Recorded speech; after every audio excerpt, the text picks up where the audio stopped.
কেন ডুবলি নে মন মন রে গুরুর চরণে।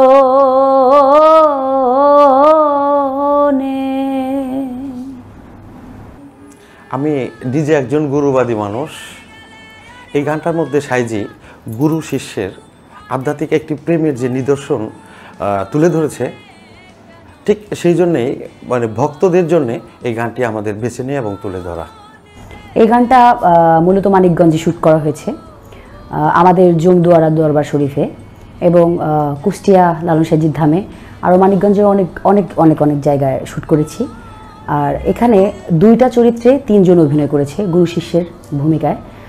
তো মানে শিষ্যের ছোটবেলা থেকে একদম গুরু হওয়া পর্যন্ত যে ব্যাপারটা এখানে সেটাই দেখানো হয়েছে আর কি। তো দুইটা চরিত্রে তিনজন অভিনয় করেছে।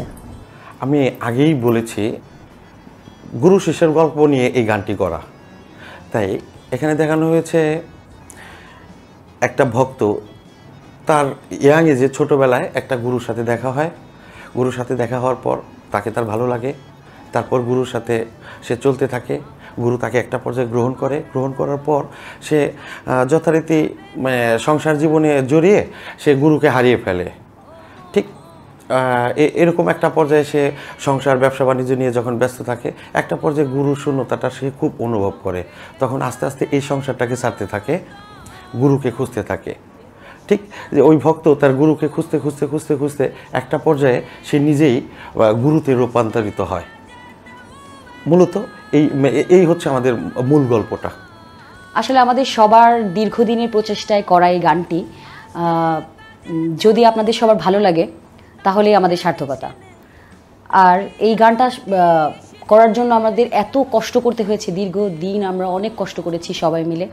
তো শুধুমাত্র আপনাদের জন্য, যদি আপনাদের ভালো লাগে, আপনাদের সাপোর্ট পেলে আমরা ভবিষ্যতে আরও অনেক সুন্দর সুন্দর কাজ আপনাদেরকে উপহার দিতে পারবো। তো আমরা সেখান থেকে সবাই আশাবাদী যে এই গানটা অবশ্যই আপনাদের ভালো লাগবে। জেপি মাল্টিমিডিয়ার প্রোডাকশনে দিব্যজ্ঞানীর ব্যানারে এই গানটি খুব শীঘ্রই শুভ মুক্তি পেতে যাচ্ছে এবং গানটি দিব্যজ্ঞানীর সকল অনলাইন প্ল্যাটফর্মে প্রচার করা হবে।